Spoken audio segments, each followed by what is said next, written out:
Hello to all of you bold, beautiful, brilliant, and highly evolved souls. I am Davina, and today I'm going to talk about feelings that come up after setting a boundary. So before we set a boundary, um, you can have lots of feelings of confusion and terror and shame. And after setting a boundary, it can also bring up a lot of hard feelings. Again, you can have more terror and also guilt. Guilt is a big one, really feeling that you've done something horribly wrong. And it also brings up, again, that terror of abandonment, feeling like you're going to be rejected, and or even just feeling like your parents are not going to like you or love you anymore. And yeah, I've just experienced this recently, setting some very reasonable boundaries with my employer, and it's been very, very difficult. Um, so yeah, I just wanted to sort of, validate if you're experiencing something similar. It can be a real struggle. Narcissists, if you try to speak up a boundary to a narcissist, it can be, as a child, it would have been a very frightening experience because they will react with anger, rage. They might guilt trip you, blame shift, give you a word salads, just total, completely disregard your boundary. Um, they will give you the silent treatment, stonewall you. They will do all sorts of, they will bring out every tactic in their book so that they do not have to respect your boundary because they're not able to. And it's kind of unfathomable. um, but to really understand that the narcissist really cannot lose their power in the relationship. So they're more than happy to, have that kind of control, that kind of one up from you. They want to feel superior. They want you to feel less than. And so by setting a boundary, you're saying, well, no, that's not okay. I don't want to feel less than in this relationship. I want it to be between equals, but they will not accept that. And so as a child, it becomes, it's a terrifying, horrifying experience. For a child to think that, just a simple boundary, like, you might cry and maybe you just need a hug. And, your parent is like just walking away or something, ignoring you, or, shaming you for crying when you're just, trying to express, maybe just a very simple boundary of something that you need.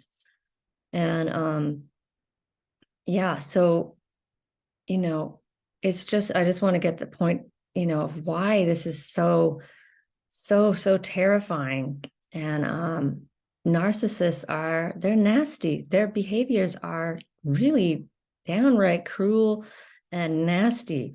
And when I finally, went no contact with my family and I set, these are my boundaries. This is a new me. And if you want to, have a relationship with me, this is what I need. And they absolutely, my mom's was like, you hurt me. And my dad's was just like silent treatment. He just wanted to pretend that I had said nothing and just keep going on as it was before. They're really happy to have that status quo continue on. And so, you can have a lot of, feelings of like, I did something like horribly wrong. And like, what was coming up for me today too was just a sense of like, it was a real icky, awful kind of feeling of just utter like loneliness and like, maybe even like just emptiness and hopelessness. Like by setting this boundary, I was going to be, rejected. And I feel like that's what's going to happen with my boss, which I don't think it's going to happen because they're very reasonable boundaries. Number one, I asked to leave on time because I've been trying to leave on time, and he's like talking to me at the door, and I'm like, oh, I got to catch my bus now. So I expressed that boundary, and I also expressed a boundary about what I share about my personal life, because I felt like he kept on like pressuring me and prying and trying to get more information. And I'm like, that's my weekend. That's what I'm doing, meditating and maybe doing some YouTubes. And he seemed to he didn't like that. And so I started fawning and trying to figure out what does he want me to say about my weekend. And I tried to talk about my balcony project and I realized no. um, and so, I sent an email and it took me, it's taken me like a month and a half to get to this point of setting this boundary that's been and it took a while to figure everything out. And that's I did also a video on kind of the pre boundary, and then there's the post boundary kind of feelings that also happen. So just again, always just validate that inner child's feelings, her terror and her guilt, the way she's feeling. Those are very real and very understandable from where she's coming from. And so just, by just validating those feelings, feeling those feelings, you can, get yourself back to the present where, and I still have in the back of my mind, oh my God, they're going to fire me because I asked these boundaries. But, these are reasonable boundaries. And if, and this is where you really get to see who are these people, when you set a boundary, and it shows this is who I really am. I'm not going to put up with your stuff, because that's really what I was doing, was letting him kind of dump on me.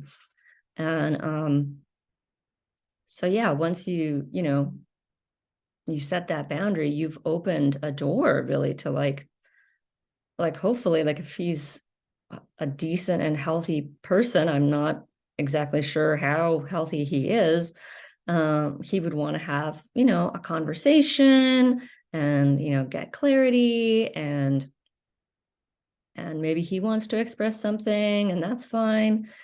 So it's a bold move to be able to just set your boundary and express what you need and why that's important to you, without blame, without pointing a finger or accusing him of anything. Just say, this is what I need.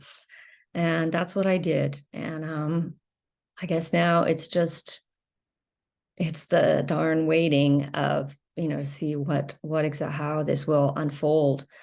But I had sort of reached a point, and that's sometimes what I feel happens to me, is that, I just sense that something's going on, and I try to figure it out and untangle it. And then I just reach a point where I cannot not set the boundary. I got up that morning and I'm like, okay, I'm setting the boundary today.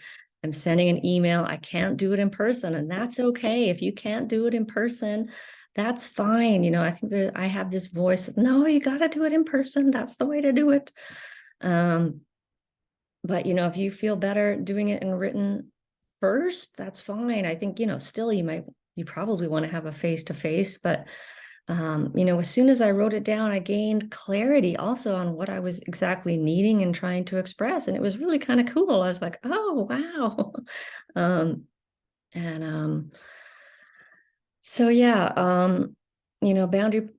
The process of setting boundaries is, can be extremely difficult, and just, it can be just feel like a muddly mess.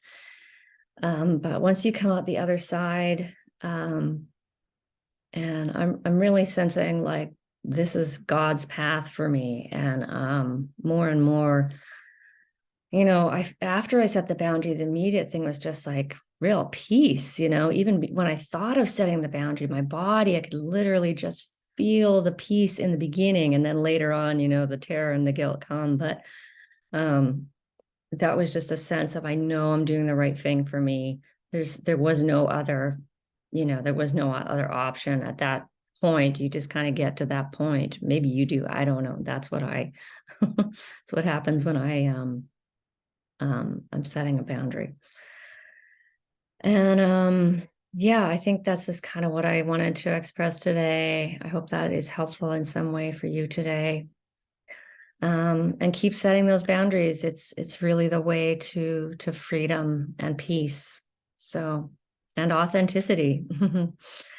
So, wishing you many blessings on your journey of healing and awakening. And I am Davina at Boldness Blooming.